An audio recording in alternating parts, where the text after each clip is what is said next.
सलामती हो। कि सलामती हो। आइए हम दुआ करें। खुदा बादशाह, तेरा शुक्र है, तेरे नाम की तारीफ करते हैं। आज की सुबह के लिए, इस दिन के लिए, तारीफ के लिए, सेहत के लिए, जिंदगी के लिए, सांसों के लिए तेरा शुक्र अदा करते हैं। हमारा ईमान है कि तेरा मौजूद है और तेरा ताक़त लगा हुआ है और तुम अपने ताक़त के ऊपर बैठकर अपने लोगों के साथ कलाम करने वाला है। मेरे हाथों का ज़बान का ज़ुबान ले, लफ्ज़ों की तरतीब और तस्वीर बख्शे, जो माफ़ तैयार कर सुनने वाले कान और कबूल करने वाला दिल बख्शे। आज का पैगाम हम सबों के लिए बरकत हो, यीशु के नाम में आमीन। खुदाम यीशु मसीह के हम निहायत शुक्रगुजार हैं। इस खुदा ने हमें ये मौका दिया, तौफीक दी, ताकि हम मिलकर खुदा के घर में आकर खुदा के सुंदर कदमों में झुककर खुदा के नाम की शुक्रगुजारी कर सकें, उसके नाम की तारीफ कर सकें और उसका जिंदगी बख्श कलाम जो हमारे कदमों के लिए चिराग और हमारी राह के लिए क्या है, रोशनी है, इसको हम पढ़ सकें, सुन सकें और खुदा से बरकत हासिल कर सकें।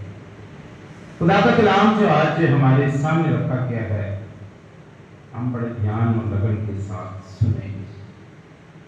सुनने से ईमान पैदा होता है और सुनना खुदा के कलाम से।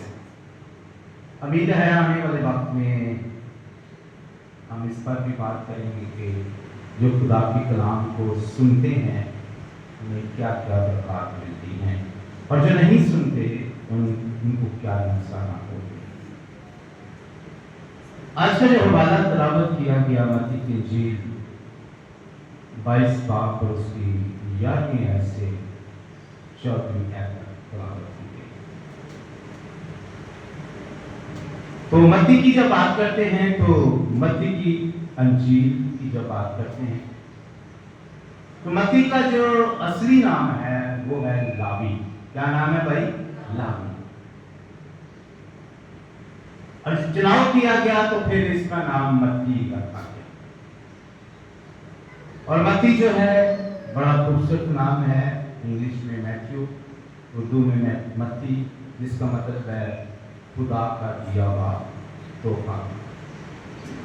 मत्ती पढ़ा लिखा इंसान शागिर्द था और गवर्नमेंटी मुलाजिम भी था, क्योंकि चुंगी पर ये क्या लेता था? मसूद है। गवर्नमेंटी मुलाजिम, पढ़ा लिखा आदमी, और यीशु मसीह ने कहा कि मेरे पीछे आ जा।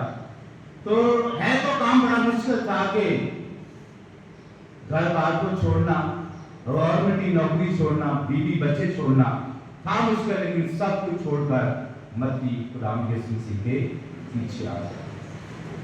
और फिर इसने जो है वो मत्ती की अंजील जो है वो लिखी। मत्ती की अंजील जब आप पढ़ते हैं तो मत्ती की अंजील अगर आप पूरी पढ़ें तो बादशाह का बड़ा जिक्र है, शादियों का जिक्र है। और हम देखते हैं कि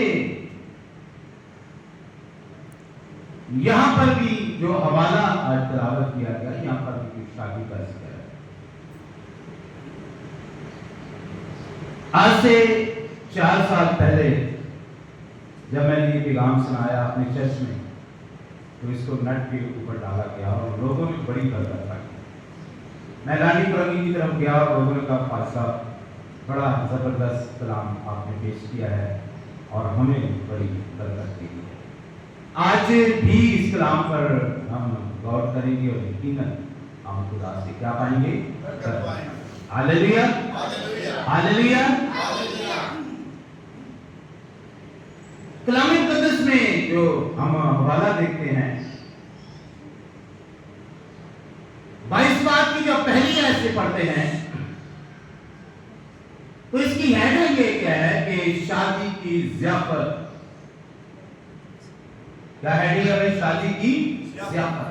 अगर आपको याद हुआ तो जब मैं पहले आया कुछ दिन पहले, तो वहां पर भी मैंने आपको साथ शादी की बात की, और वहां अगर आपको याद हो तो किस पर बात की थी शादी की?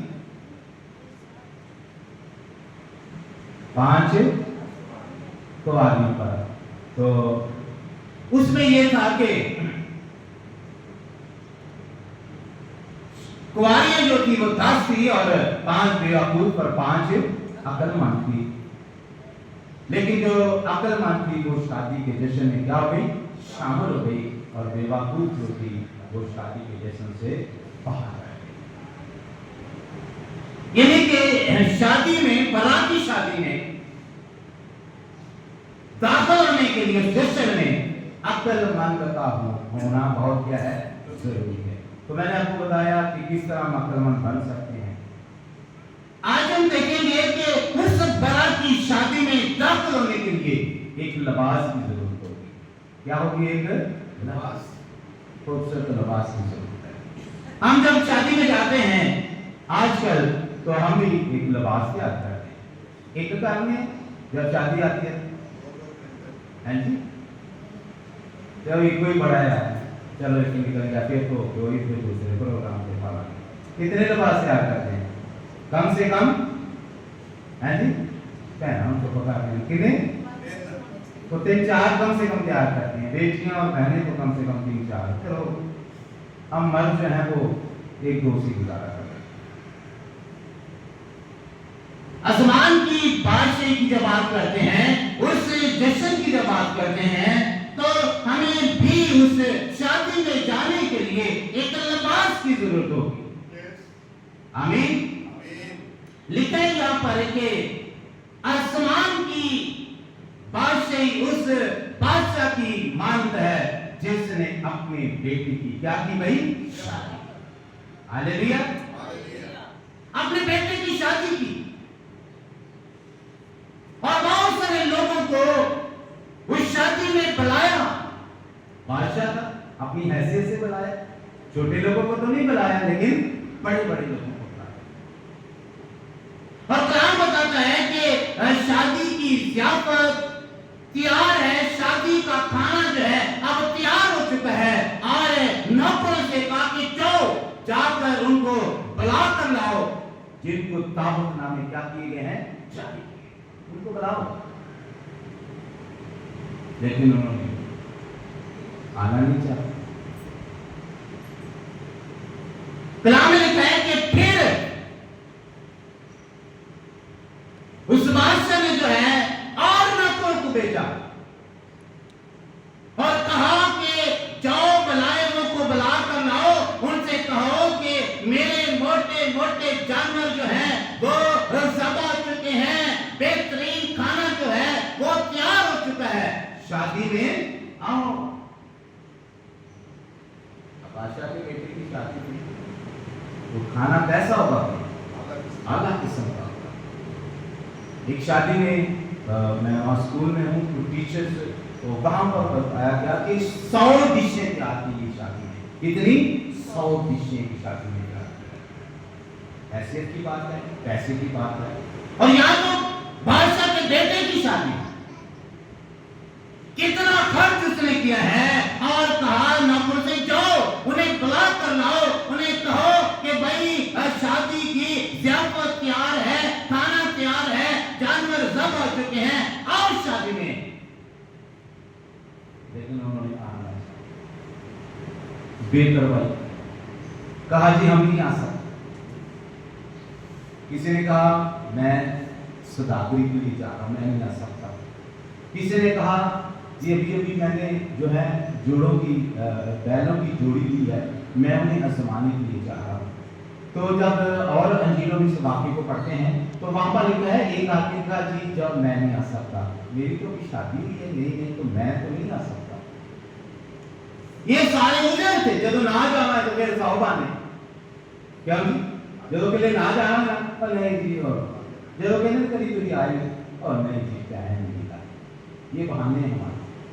यहाँ पर भी जाना नहीं था, बहाने।